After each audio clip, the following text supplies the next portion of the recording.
देखिए last class में जो बेसिकली हुआ था, आपको हम बताया था कि यदि आपके पास एक ग्लास रॉड है, सपोज करो ये मेरे पास एक ग्लास रॉड है, सपोज करो के पास एक ग्लास रॉड है और यहाँ सिल्क है। आपको बताया था ग्लास रॉड को जब सिल्क से रगड़ते हैं तो ग्लास हमारा पॉजिटिव चार्ज गेन करता है और सिल्क हमारा नेगेटिव चार्ज गेन करता है। इसका मैकेनिज्म हम एक्सप्लेन किए थे। मैकेनिज्म में यही बताया था कि यहाँ से क्या होता है, कुछ इलेक्ट्रॉन निकल के चला आता है सिल्क पर।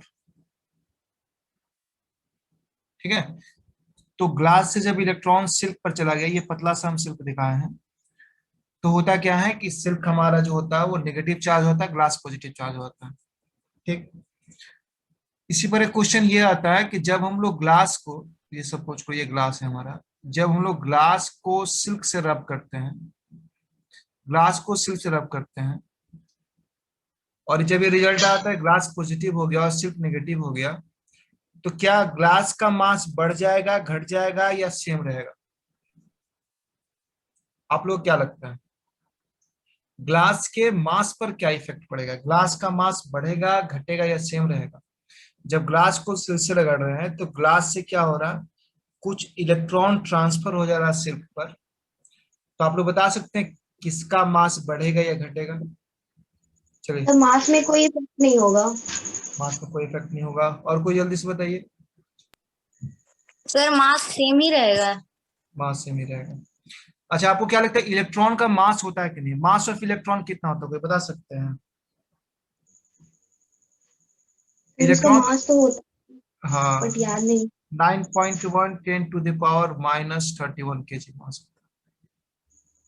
तो जनरल सा ऑब्जर्वेशन है कि जब ग्लास से इलेक्ट्रॉन निकल के गया सिल्क पर, तभी ना ग्लास पॉजिटिव हुआ, सिल्क नेगेटिव हुआ। पहले क्या था, ग्लास के पास जितना प्रोटॉन उतना न्यूट्रॉन। चार्ज के पीछे बेसिकली रीजन क्या, प्रोटॉन न्यूट्रॉन है।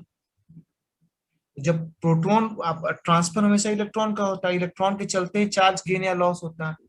तो जब ये मान लो इलेक्ट्रॉन छोड़ दिया, ये इलेक्ट्रॉन गेन किया, तो नेचुरल सी बात है कि ग्लास का मास घट जाएगा और सिल्क का मास क्या कर जाएगा, बढ़ जाएगा। ये क्वेश्चन ऑब्जेक्टिव में पूछा गया था आप लोग से। तो याद रखिएगा कि जो नेगेटिव चार्ज गेन करता है उसका मास बढ़ जाता है, क्योंकि वो इलेक्ट्रॉन गेन करता है, और जो पॉजिटिव चार्ज गेन करता है उसका मास घट जाता है।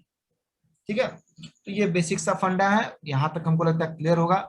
यहां से अब हम लोग शुरू करते हैं इलेक्ट्रिक चार्ज क्या होता है। ठीक है, तो हम टॉपिक शुरू करेंगे इलेक्ट्रिक चार्ज क्या होता है। सर सबसे, हाँ बोलिए। Sir human body positive charge होता है कि नेगेटिव चार्ज होता है?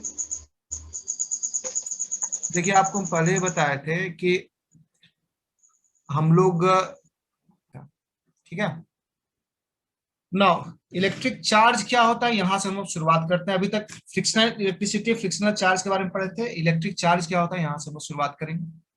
ठीक है, तो इलेक्ट्रिक चार्ज क्या है, ये फंडामेंटल प्रॉपर्टी है ना। It is fundamental, it is fundamental property किसका, ऑफ एनी सब्सटेंस। सब्सटेंस बोलिए, मैटर बोलिए, ये फंडामेंटल प्रॉपर्टी। फंडामेंटल प्रॉपर्टी मतलब जो बेसिक होता है। जैसे मास हम लोग का एक बेसिक प्रॉपर्टी है ना। मास के चलते हम लोग का क्या होता है, हम लोग के अंदर डिस्प्लेसमेंट करने में प्रॉब्लम होता है, हम लोग के अंदर ग्रेविटेशनल फोर्स का ओरिजिन होता है। तो वैसे इलेक्ट्रिक चार्ज एक फंडामेंटल प्रॉपर्टी, जैसे हम लोग का मास है, सिंपल सी बात है, एक फंडामेंटल प्रॉपर्टी है किसी भी सब्सटेंस का, जिसके कारण अगर ये है उसके पास, ड्यू टू विच, जिसके चलते सब electrical, electrical and other related effect, other related effects are produced। देखिए यहां वर्ड क्यों है इलेक्ट्रिकल, इलेक्ट्रिकल वर्ड आपको बताए थे, इलेक्ट्रम वर्ड से आया, इलेक्ट्रम अंबर से आया। इलेक्ट्रिकल मतलब एक तो हो गया अट्रैक्शन वाला गुण, कि वो क्या करेगा कि भाई लाइक चार्जेस को अट्रैक्ट करेगा या रिपेल करेगा, आसपास के छोटे कागज के टुकड़ों को अट्रैक्ट करेगा, तो इलेक्ट्रिकल प्रॉपर्टी आएगा। एंड अदर इलेक्ट्रिक इफेक्ट में आपका इलेक्ट्रिसिटी भी चला आया, मैग्नेटिक इफेक्ट भी चला आया, सब इलेक्ट्रिक चार्ज ही उसका ओरिजिन होता है। यदि किसी बॉडी के पास ये प्रॉपर्टी है, इलेक्ट्रिक चार्ज का प्रॉपर्टी, और नेचुरल से बात, इलेक्ट्रिक चार्ज क्यों आता है? इलेक्ट्रॉन प्रोटॉन के चलते। तो इलेक्ट्रॉन प्रोटॉन का संख्या ज्यादा कम रहेगा, उसी हिसाब से इलेक्ट्रिकल चार्ज आता है। तो एक बेसिक प्रॉपर्टी है जिसके चलते सब्सटेंस के अंदर इलेक्ट्रिकल और उससे रिलेटेड जो भी प्रॉपर्टी है, मैग्नेटिक इफेक्ट हो, केमिकल इफेक्ट हो, इलेक्ट्रिसिटी के चलते केमिकल इफेक्ट होता है, मैग्नेटिक इफेक्ट होता है, हीटिंग इफेक्ट, सब कुछ आता है इसी के अंदर। ठीक है। और सबसे बड़ी बात कि इसका अपना एक मैग्नीट्यूड होता है, मैक्सिमम मिनिमम पॉजिटिव और मिनिमम नेगेटिव वैल्यू होता है एक चार्ज का, है ना। इसका मैग्नीट्यूड का एक मिनिमम पॉजिटिव और मिनिमम नेगेटिव वैल्यू होता है। अगर इसका मैग्नीट्यूड की बात करें, इसका मिनिमम नेगेटिव वैल्यू होता है, ठीक है, जो कि इलेक्ट्रॉन के चार्ज के बराबर होता है, जिसको हम इलेक्ट्रॉन का चार्ज कहते हैं। इसका वैल्यू होता है -1.6 × 10⁻⁻19 कूलम। ये मिनिमम वैल्यू होता है, इससे कम इलेक्ट्रिक चार्ज का वैल्यू नहीं हो सकता। वैसे ही प्रोटॉन, मैक्सिमम कोई लिमिट है, मिनिमम का लिमिट है। प्रोटॉन का मिनिमम वैल्यू होता है वन पॉजिटिव में 1.6 × 10⁻⁻19 कूलम। तो इलेक्ट्रिक चार्ज का मिनिमम वैल्यू दोनों मिल गया। ठीक है। नेचर कैसा होगा इलेक्ट्रिक चार्ज का, आप लोग जानते हैं, दो तरह का नेचर हम जनरली जानते हैं, इलेक्ट्रिक वेक्टर और स्केलर। इसका स्केलर क्वांटिटी, ये सिंपल सी बात है, स्केलर क्वांटिटी है। छोटी मोटी चीजें जो जाननी चाहिए आप लोगों को। नेक्स्ट अब बात करते हैं इसका एसआई यूनिट का। इसका एसआई यूनिट क्या होता है? कूलम होता है। ठीक है। जब कूलम लिखेंगे COULOMB स्मॉल सी से लिखेंगे, जब सिंगल दिखाएंगे तो कैपिटल सी दिखाएंगे। एक काम करते हैं, स्मॉल दिखाने के लिए इसको ऐसे खींच देते हैं, ये कूलम लिखते हैं जब भी पूरा तो स्मॉल सी से लिखते हैं और इसको कैपिटल सी से दिखाते हैं। और भी इसका सीजीएस यूनिट भी होता है। ठीक है। अब इसका बात करते हैं सीजीएस यूनिट का। अगर इसका सीजीएस यूनिट की बात करें तो इसका पहला होता है, दो तरह का सीजीएस यूनिट होता है। एक होता है ईएसयू, आप लोग पढ़े भी होंगे, अगर कहीं आप लोग बता ही रहे थे, कहीं ना कहीं आप लोग इंगेज हैं। तो एक होता है ईएसयू जिसको बोलते हैं electro static unit, full form इसका होता है इलेक्ट्रोस्टेटिक यूनिट। ठीक है। तो एक कूलम जो होता है वो लगभग 3 × 10⁻⁹ ईएसयू के बराबर होता है। बोले सर क्या ईएसयू आगे कूलम तक तो समझ में आ रही है ईएसयू, अरे जैसे जैसे आपका सेंटीमीटर और मीटर होता है वैसे ईएसयू वगैरह होता है। क्या शालिनी नहीं बोल रही है, क्या हुआ? समझ में नहीं आ रहा? सर उसमें आपका स्क्रीन शो नहीं कर रहा है। स्क्रीन किसी को नहीं दिख रहा है जी? सर हम लोग को दिख रहा है, उसका नहीं दिख रहा है, इसलिए वो हमको। देखिए ये ईएसयू यूनिट है। ईएसयू मतलब इलेक्ट्रोस्टैटिक यूनिट, और इसका नाम स्टेट कूलम भी होता है। 1 कूलम इक्वल टू 3 × 10⁻⁹ ईएसयू, और एक कूलम को 3 × 10⁻⁹ स्टेट कूलम। ईएसयू स्टेट कूलम दोनों सेम चीज है, नाम का अंतर है। ईएसयू बोल सकते हैं, स्टेट कूलम भी कह सकते हैं। सेकेंड जो सीजीएस यूनिट है वो है ईएमयू, यानी इलेक्ट्रोमैग्नेटिक यूनिट। और एक ईएमयू जो होता है वो 3 × 10⁻⁹ ईएसयू के बराबर होता है। और आप अकॉर्डिंगली आप कन्वर्ट कर सकते हैं यूनिट, एक ईएमयू बराबर 10 कूलम के बराबर होता है। आप ईएसयू और ईएमयू को आपस में रिलेट करके एक ईएमयू और कूलम के बीच का रिलेशन निकाल सकते हैं। आपके मन में एक सवाल उठ सकता है कि अभी तक हम लोग सीजीएस में एक ही तरह की यूनिट पढ़ते थे, जैसे मान लीजिए लेंथ सिर्फ सेंटीमीटर हुआ करता था, लेकिन यहाँ पर सीजीएस का दो यूनिट है, एक ईएसयू और एक ईएमयू। कारण कि हम लोग इलेक्ट्रिक चार्ज का यूज इलेक्ट्रिक फील्ड यानी इलेक्ट्रोस्टैटिक्स यानी इलेक्ट्रिक फील्ड में भी करते हैं और मैग्नेटिक फील्ड में भी करते हैं। जब इलेक्ट्रिक चार्ज का इस्तेमाल हम लोग इलेक्ट्रिक फील्ड में करते हैं तो इलेक्ट्रोस्टैटिक यूनिट का इस्तेमाल करते हैं, और जब हम इलेक्ट्रोमैग्नेटिक फील्ड में करते हैं तो इलेक्ट्रोमैग्नेटिक यूनिट का इस्तेमाल करते हैं। बाकी आप देख सकते हैं कि इलेक्ट्रोमैग्नेटिक यूनिट जो तो बड़ा यूनिट होता है, क्योंकि एक ईएमयू बराबर 3 × 10⁻⁹ ईएसयू के बराबर होता है। इसके बाद हम नेक्स्ट पेज में अगर आए तो एक और जानकारी आप लोग रखिएगा कि बिगर यूनिट जो होता है फराडे, फराडे होता है सबसे बड़ा यूनिट होता है चार्ज का। एक फराडे 96500 कूलम के बराबर होता है, और सबसे छोटा यूनिट जो होता है फ्रैंकलिन होता है। जिसको हम लोग FR बोलते हैं। तो शॉर्ट में FR से दिखाते हैं, 1 कूलम बराबर होता है 3.9 फ्रैंकलिन।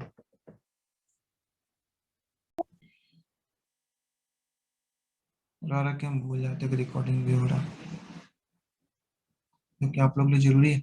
और ये सोच के रखिए क्या है, ये बहुत इंटरेस्टिंग चीज है, ये बता सकते हो कि क्या है, फिर से पूछ रहा है, बोलिए। सब बताना लग रहा है। क्या लग रहा है? साबूदाना है। साबूदाना है? अच्छा चलो ठीक है, ठीक है, वापस आते हैं इस पर, फिर से वापस आएंगे। चलो फिर से वापस आते हैं हम लोग यहाँ, तो यहाँ तक क्लियर है, smallest unit biggest unit clear है। अब देखिए कुछ कुछ जो सिंपल से चीज है वो आप लोग याद रखिएगा। अब अगला जो टॉपिक जा रहे हैं हम लोग, प्रॉपर्टीज ऑफ इलेक्ट्रिक चार्ज, ये बहुत इंपॉर्टेंट है। ये आता आपका हर साल आपके सिलेबस में, चूंकि है ये तो आएगा भी। प्रॉपर्टीज ऑफ इलेक्ट्रिक चार्ज, अब सिलेबस के अनुसार क्या पढ़ा है इस बार, तो लगता है कि CBSE का तो प्रॉपर्टीज ऑफ इलेक्ट्रिक, हाँ प्रॉपर्टीज ऑफ इलेक्ट्रिक चार्ज देखो क्या होता है। इलेक्ट्रिक चार्ज का प्रॉपर्टी आपके एग्जाम में हर साल पूछता लगभग। इसका टोटल 5 प्रॉपर्टी हम लोग पढ़ाते हैं, ठीक है, 5 से 6 प्रॉपर्टी है जो इंपॉर्टेंट वो आपको बताते हैं। पहला हम डायग्राम दिखाएंगे और आप लोग समझिएगा। एक डायग्राम आप लोग दिखाते हैं, 2-4 डायग्राम आप लोग ने रखे थे, ये डायग्राम देख के कुछ समझ में आ रहा है? देखिए क्या हो रहा है, same charge repulsion, plus plus repulsion हो रहा है, यहाँ माइनस माइनस अनलाइक रिपल्सन हो चार्ज रहा है। इलेक्ट्रॉन। हाँ, तो बहुत ही सिंपल रूप में ये पहला इसका प्रॉपर्टी है कि लाइक चार्जेस क्या करता है, लाइक चार्जेस, रिपल्सन करता है, रिपेल कर देता है एक दूसरे लाइक को, charges repel each other, and unlike charges attract each other. Attract each other. बहुत ही सिंपल लैंग्वेज में पहला तो प्रॉपर्टी क्लियर हो गया। अब आते हैं सेकेंड प्रॉपर्टी में। सेकेंड प्रॉपर्टी है कि electric charge is additive in nature, है ना।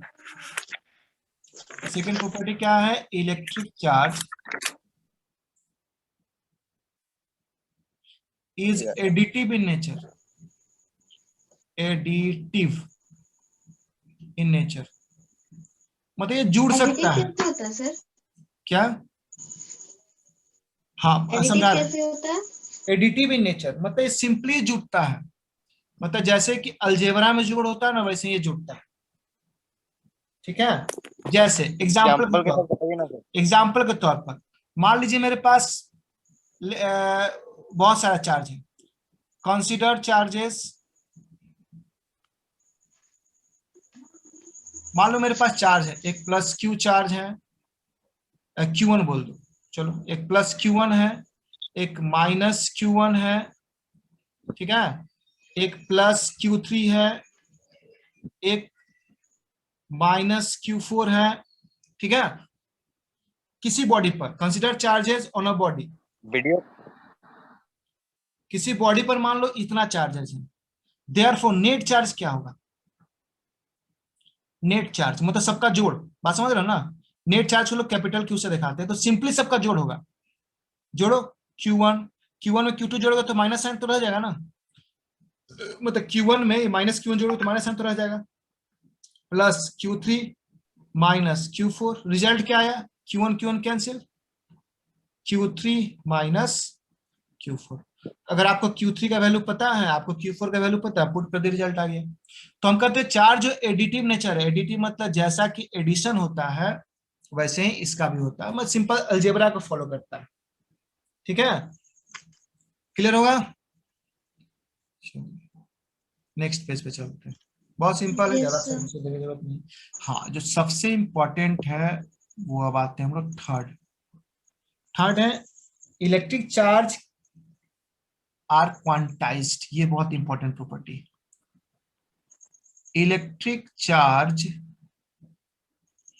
आर क्वांटाइज्ड, इस पर न्यूमेरिकल हर साल क्वांटाइज आता का है। मतलब सर? हाँ बस बस वहीं आ रहे हैं, क्वांटाइज तुरंत समझा देंगे सारा चीज।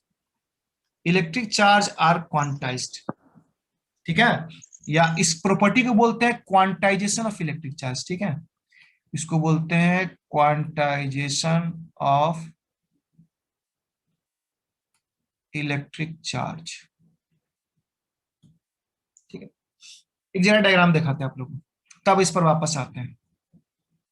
चलो डायग्राम दिखाते हैं, तुम लोग के लिए बहुत सारे डायग्राम हम चूज करके रखे हुए थे। हम देखो एक डायग्राम दिखाते हैं, कहाँ गया, नीचे आते हैं। देखो इस डायग्राम को जरा, ये कुछ सजा हुआ नहीं है, देख रहे हैं? हाँ, नीचे कुछ नंबर है, ये सब इलेक्ट्रॉन है। मान लो ये 1 2 3 4, नीचे कुछ इलेक्ट्रॉन है, ऊपर कुछ इलेक्ट्रॉन है, तो कुछ इलेक्ट्रॉन है। ठीक है, जैसे अब चलो वापस आते हैं, ये डायग्राम दिख लिया। ये क्वांटाइजेशन ऑफ चार्ज को दिखाने के लिए डायग्राम बनाया जाता है। अभी डायग्राम का मीनिंग क्या, हम वापस आते हैं जरा, उसके लिए हमको वापस यहाँ आना होगा। डायग्राम में आपने क्या देखा, ये नीचे एक चार्ज है, ये कोई चार्ज है, मतलब एक बॉडी है जिसके ऊपर चार्ज है। ये एक बॉडी है, बिना सब्सटेंस के ऊपर चार्ज तो आएगा ना, ये सब्सटेंस है, मान लो कंघी है, कुछ भी है, इसके ऊपर चार्ज है। कैसा चार्ज है? Electric charge. देखो जब किसी एक बॉडी के ऊपर चार्ज निश्चित हो जाता है ना, जैसे मान लो इसमें ऐसा नहीं कि दूसरा बॉडी तीसरा बॉडी सटा हुआ है, एक निश्चित, हम बॉडी का एक एरिया जब निश्चित कर लेते हैं कि इतना दूर में ये बॉडी है, इसके ऊपर चार्ज जब निश्चित हो गया, ना आएगा ना जाएगा, तो इसको फ्री इलेक्ट्रिक चार्ज बोलते हैं। जब किसी बॉडी का चार्ज फिलहाल के लिए न बढ़ाना ना घटाना, हम उसको बोलेंगे इसके ऊपर कैसा चार्ज है? फ्री इलेक्ट्रिक चार्ज है। चलो इसको हम क्यू से दिखाते हैं। ये हमारे पास एक बॉडी है जिसके ऊपर चार्ज है, या सिंपल सा बोलो कि हमारे पास एक चार्ज है, फ्री इलेक्ट्रिक चार्ज क्यू। ठीक है, चलो यहां तक कोई दिक्कत नहीं। एक चीज तो आप जानते हैं, यहां से थोड़ा सा दूसरा सब्जेक्ट पर आएंगे। एक चीज आप लोग जानते हैं कि सबसे छोटा फंडामेंटल पार्टिकल क्या होता है? प्रोटॉन, इलेक्ट्रॉन और न्यूट्रॉन, यही 3 तरह के फंडामेंटल पार्टिकल है। आप लोग के लेवल में इससे नीचे नहीं जाना है। डाल्टन के जमाने में लोग एटम मानता था, है ना, नाम भी थोड़ा गड़बड़ है। परमाणु, जिसको हम लोग एटम को परमाणु बोलते थे, मतलब परमाणु जिसको कि फर्दर तोड़ा ना सके, लेकिन आज के डेट में टूटता है। प्रोटॉन, इलेक्ट्रॉन, न्यूट्रॉन में टूटा, अब ये भी टूटता है, लेकिन हम लोग अपने आप को लिमिट करेंगे प्रोटॉन, इलेक्ट्रॉन और न्यूट्रॉन में। ठीक है, तो किसी बॉडी के ऊपर अगर चार्ज है, तो या तो वो प्रोटॉन के चलते होगा, या तो इलेक्ट्रॉन के चलते होगा, या दोनों के प्रेजेंस के चलते होगा। अब लोग दोनों के प्रेजेंस के चलते कैसे हो सकता है? मान लो 5 प्रोटॉन है और 6 इलेक्ट्रॉन है, तो 5 प्रोटॉन 6 इलेक्ट्रॉन के चार्ज को तो न्यूट्रल कर देगा, क्योंकि प्रोटॉन न्यूट्रॉन का चार्ज बराबर होता है, तो 1 इलेक्ट्रॉन बच जाएगा। तो कभी कभी प्रोटॉन न्यूट्रॉन भी साथ में रहता है। तो मेरा कहना है कि जब भी चार्ज होगा किसी बॉडी के ऊपर, या तो प्रोटॉन के चलते होगा या तो इलेक्ट्रॉन के चलते होगा। ठीक है, और यदि कोई बॉडी निगेटिव चार्ज लिए हुए है, तो इसके ऊपर क्या होगा? इलेक्ट्रॉन होगा। बात समझ रहे हो? यदि कोई बॉडी चार्ज है, तो या तो प्रोटॉन के चलते होगा या तो इलेक्ट्रॉन, चौथा तीसरा तो कोई चीज है ही नहीं जो चार्ज देगा। इस लेवल तक जिस लेवल हम लोग पढ़ रहे हैं, और भी कुछ होता है। आप लोग आगे जो क्वार्क्स का कॉन्सेप्ट है, म्यून पायोन, कई तरह कॉन्सेप्ट आता है, तो उस पर हम लोग नहीं जाने वाले हैं। तो इसके ऊपर जब भी चार्ज होगा, या तो इलेक्ट्रॉन के चलते होगा या तो प्रोटॉन के चलते होगा। यदि ये नेगेटिव है तो किसके चलते होगा? इलेक्ट्रॉन के चलते होगा। इलेक्ट्रॉन। तो मान लो 2 इलेक्ट्रॉन हो सकता है इस चार्ज को बनाने में, या हो सकता है 3 इलेक्ट्रॉन हो सकता है, 4 इलेक्ट्रॉन हो सकता है, या इसके ऊपर और इसका गोतिया लो बैठा होगा। बात समझ, सब गोतिया ना हो गया जी, है ना? नहीं, गोतिया ना बोल के इसको ट्विंस बोला जाए क्या? जैसे तुम लोग भाई सीनियर, बंधु। हाँ नहीं नहीं, जुड़वा जुड़वा इसको बोलते हैं। जैसे तुम लोग सीनियर क्लास में था ना, तक्षा तक्षा था। तो yes sir. Quantization of charge यही कहता है कि जब भी चार्ज होगा, वो इलेक्ट्रॉन के मल्टीपल में होगा, इलेक्ट्रॉन के चार्ज के मल्टीपल में होगा। मान लो यहाँ जब भी इसका चार्ज होगा, वो इलेक्ट्रॉन के चलते होगा, या तो 2 इलेक्ट्रॉन होगा, या तो 3 इलेक्ट्रॉन के चलते होगा, या तो 4 इलेक्ट्रॉन के चलते होगा, 5 इलेक्ट्रॉन के चलते होगा। कभी भी 1.5 इलेक्ट्रॉन के चलते नहीं होगा, क्योंकि इलेक्ट्रॉन को आधा किया ना सकता, प्रोटॉन को आधा किया नहीं सकता। तो क्वांटाइजेशन ऑफ चार्ज यही कहता है, मतलब ये क्या कहता है, जरा इसका एक्सप्लेनेशन पर आता है। अब हमको लगता है लगभग तुम समझ गए हो, लेकिन एग्जाम में आप प्रॉपर्टी पूछेगा ना, तो आप 2 चीज लिखेंगे, ये तो ये जो ऊपर दे देंगे, इलेक्ट्रिक चार्ज है क्वांटाइज, क्वांटाइजेशन इलेक्ट्रिक चार्ज, और एक्सप्लेनेशन लिखेंगे कि it has been found that, ऐसा पाया गया है, it has been found that, ऐसा पाया गया है, दैट अ फ्री चार्ज। अब बोलोगे सर फ्री चार्ज का मतलब क्या होता है? अब समझ में आएगा फ्री चार्ज का मतलब क्या होता है? जिस पर कि दूसरे चार्ज का नजर ना हो, जिस पर कि दूसरे ऑब्जेक्ट का नजर ना हो। ऐसा नहीं कि बगल में कोई बड़ा सा यहाँ पर प्लस चार्ज खड़ा है, बोला कि अब तुम नेगेटिव बनो, तो ये फ्री नहीं है, क्योंकि ये इसको अट्रैक्ट करेगा, रिपेल करेगा। आसपास कोई डिस्टर्बिंग एलिमेंट नहीं होना चाहिए। प्लस। अगर ऐसा है तो ये फ्री है ना? जैसे तुम लोग के यहाँ है ना, जो दीपक पाढ़ी और ये क्या नाम है, सोमोदीप, ज्वाइन किया कि नहीं सोमोदीप जी? नहीं ज्वाइन, ज्वाइन किया है, चलो ठीक है। तो सोमोदीप जी दिन रहता है, दीपक पाढ़ी फ्री रहता है, तो दोनों गप करते रहता है। It has been found that a free charge is always is always an integral multiple,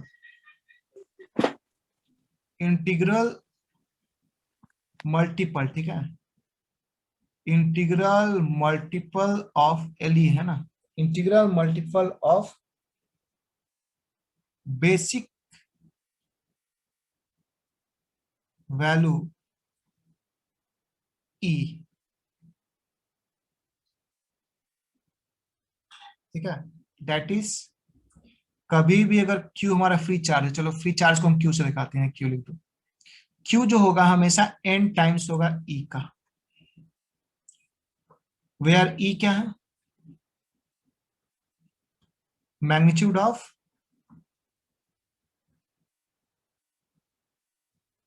charge of magnitude of charge charge on single proton और इलेक्ट्रॉन। n क्या है? एक इंटीजर, मतलब Q जब भी होगा वो इलेक्ट्रॉन का जो मैग्नीट्यूड है, इलेक्ट्रॉन का जो वैल्यू है, E फॉर इलेक्ट्रॉन ही नहीं, E फॉर यहाँ चार्ज का वैल्यू है, ठीक है, बात समझ रहे हो? ये E फॉर यहाँ चार्ज का वैल्यू है, ये इलेक्ट्रॉन हो सकता है, प्रोटॉन हो सकता है, कुछ भी हो सकता है, यहाँ चार्ज का वैल्यू है ARGE। ये चार्ज जब भी होगा वो इलेक्ट्रॉन के एक चार्ज का, ये ना हो देखो, ये एक इलेक्ट्रॉन हुआ, इलेक्ट्रॉन के एक चार्ज का n टाइम्स होगा। n मतलब इंटीजर, इंटीजर का वैल्यू क्या होता है? 1 2 3 4 5 6, माइनस में हो सकता है, प्लस में हो सकता है, कुछ भी हो सकता है, लेकिन इसका मतलब क्या है? हमेशा मल्टीपल होगा। इंटीग्रल मल्टीपल मतलब वही होता है ना, इंटीग्रल मल्टीपल मतलब एक गुना, दो गुना, तीन गुना, चार गुना, ऐसे हो सकता है, ठीक है। तो ये जो सच्चाई है ना, this fact about electric charge, this fact about electric charge is called quantization of charge, अरे तो दिख ही नहीं रहा, क्वांटाइजेशन ऑफ चार्ज यहाँ दिखेगा नहीं, लेकिन नोट्स में आ जाएगा तुम लोग। This fact about electric charge is called quantization of charge. ये जो सच्चाई है इलेक्ट्रिक चार्ज के बारे में, इसी को क्या बोलते हैं हम सर लोग? कुछ दिख नहीं रहा सर। अच्छा दिख नहीं रहा, लेकिन ये, अच्छा रुको रुको नेक्स्ट पेज में नहीं तो लिख दिए ना। रुको रुको, इसको मिटा के लिख दे रहे हैं बगल में। हाँ, इसके बाद नीचे लिखोगे दिस फैक्ट,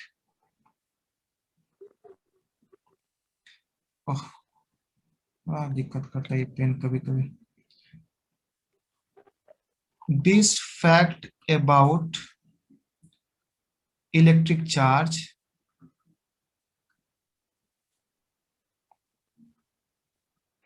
is called